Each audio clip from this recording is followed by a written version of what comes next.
Hey, what's up, guys? It's Nunnker, and I am here to do a very late UFC 101 declaration, full card predictions, and analysis. I'm very sorry for this being very late, but I was on vacation, as I wrote on my wall. I was just on a vacation, and I went to take a little, on vacation. I don't, have much time to do this, these kind of things, but I'm still doing them. It's now 4:18 p.m. Saturday, August 8th, 2009. And I got back from vacation a few days ago, but I just never got to doing them, but I'm doing them now, so whatever. Alright, so, I will be at this event. We came to Philly, and we got tickets. We bought like $600 tickets for this event. I'll be there with my, a few of my karate instructors will be there, and I'll be there with my cousin and my dad. Yeah, so there were $600 a ticket. We got pretty good seats. We're in the 4th row in, I think, the first level. Good seats. So this is my first UFC event to attend live. I've been at other MMA events, but I've never been to UFC, so I'm really excited. So I will be there. I was at the weigh-ins and Q&A yesterday because we are Fight Club members. I'm a Fight Club member, so we're at the Q&A and weigh-in yesterday. I do have video of all that stuff. That will be up tonight or tomorrow morning. I'm making actually a blog for this event throughout the 2 days, which I already have put together the first day, and I have a big surprise for you guys on the blog. I have something I think you guys will really like on the blog, but you'll have to wait either until tonight or tomorrow.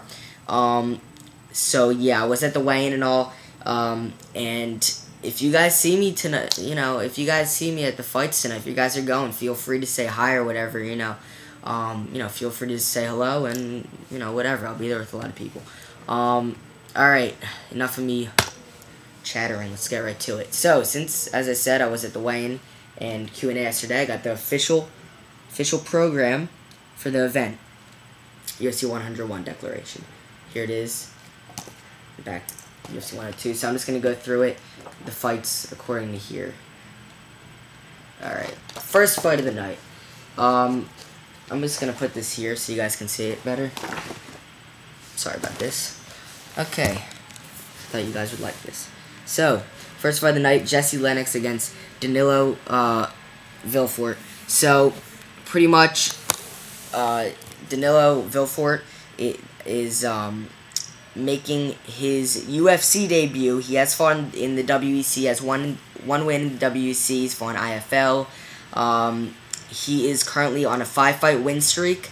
He is 9-2. I've never seen this guy fight, and he's taking on a very tough guy in Jesse Lennox, who's 10-1, and he's very well-rounded. He has 5 TKOs, 5 submissions. He's currently on a 3-fight win streak. He's fought in the WEC as well. He's fought in Adrenaline MMA. So they both have a good amount of fights under their belt. But I think that in this fight, what we're gonna see is I think Jesse Lennox will be a little bit just I guess more well-rounded. I don't know. I mean, they both have wins in submission and TKO wins, but I'm gonna go with this one's really tough. I'm gonna have to go with Jesse Lennox by, I guess I'm gonna say TKO for Jesse Lennox, but this is a coin toss. I really don't know. But I'm gonna go with Jesse Lennox by TKO. He looked ripped at the weigh-ins, if I'm thinking of the right guy. Next fight of the night, George Sotiropoulos against George Roop. I believe that George Roop is replacing Rob Emerson, because Rob Emerson, I think, had a cut and he had to be taken out of the fight. So George Roop replaced him. Sotiropoulos obviously coming off the Ultimate Fighter. He's 9-2. And I think this guy has a load of potential. This guy, he has very good jiu-jitsu, decent stand-up. He's currently on a 2-fight win streak. He beat Billy Miles, and he beat Roman Michian in his last fight. He hasn't fought since like 2008. It's been a good amount of time, actually, but he's finally making his long-awaited return. He's taking on a very tough guy in George Roop. George Roop made his debut. He lost to Shane Nelson by split. He won his last fight, though, against David Kaplan, also from the Ultimate Fighter, by split decision at UFC 98. And this guy, you know, he's tough, but I don't think he's in Soteropoulos' excuse me, level. I think Soteropoulos here will win a submission victory. So Soteropoulos by submission. Next fight of the night, Matt Riddle against Dan Kramer. Alright, so this fight I'm really looking forward to, because I also think Matt Riddle has a lot of potential. There's a lot of fighters on this card, up-and-comers, who really have a lot of potential, and I think Matt Riddle's one of them. Matt Riddle came off the Ultimate Fighter, and then, you know, he obviously didn't win the show, came up short. 2-fight win streak. He beat Dante Rivera and Steve Bruno, both by unanimous decision. So he's on a 2-fight win streak. He's 2-0, and he has very good. He has a very good ground game. Good wrestler, pretty good jiu-jitsu. Tall, lanky guy. And at the weigh-ins, he looks shredded. And he's taking on Dan Kramer, who only has 1 fight. He's only 1-0. Tall guy. He's 6'2", and he beat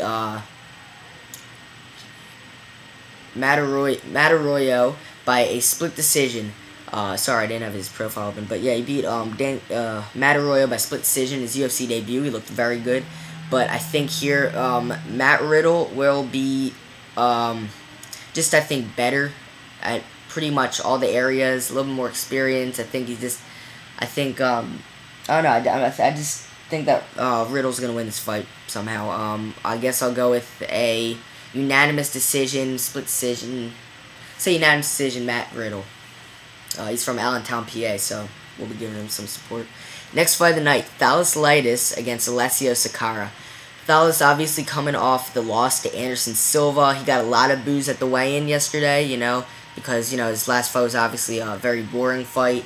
And, you know, I don't think he should be on the undercard. I'd rather see this fight than the Amir Sadallah fight, personally. You know, say what you want about that, but, you know, Thales went from a main event fight against the #1 pound-for-pound fighter in the world for a the UFC middleweight championship to an undercard fight against Alessio Sakara. It's like, I don't know. But anyways, Litis, he only has 2 losses, 1 to Anderson Silva. No shame in that. He took him to full 5 rounds. First man in the UFC to take him 5 rounds. And his other loss is unanimous decision, Martin Kampmann, which is no shame in that either. He has big wins over Pete Sell, Nate Marquardt, Drew McFedery, Ryan Jensen, you know, a lot of tough guys, Floyd Sword. He is, I believe, 5-2 in the UFC. Alessio Sakara, he's hot and cold. You know, sometimes he'll go out there and win a spectacular knockout. Other times he'll go in there and really disappoint you. He's coming off a vicious head kick knockout, I believe, to Joe Vadipo. That's how you say it. Sick knockout.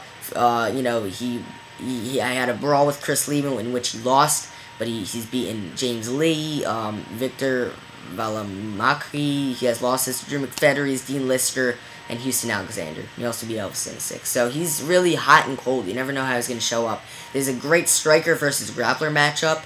Sakara obviously used to be at light heavyweight, came down to middleweight, and you know, he has knockout power. But I think Thales it's very similar. It's a very similar fight to the Litis versus McFedery's fight, in my opinion, Drew McFedery's fight, because it's a perfect striker versus grappler match. I think Thales' jiu-jitsu is so good is that he's just going to take Sakara down pretty fast and just submit him momentarily, you know. Sakara even lost to McFedery, so I really don't see why they put this matchup together. So I'm going to go with Thales Litis by a first round submission. Alright, so I'm going to make a part 2 to this video because I really went in depth with these, so I will see you guys in part 2.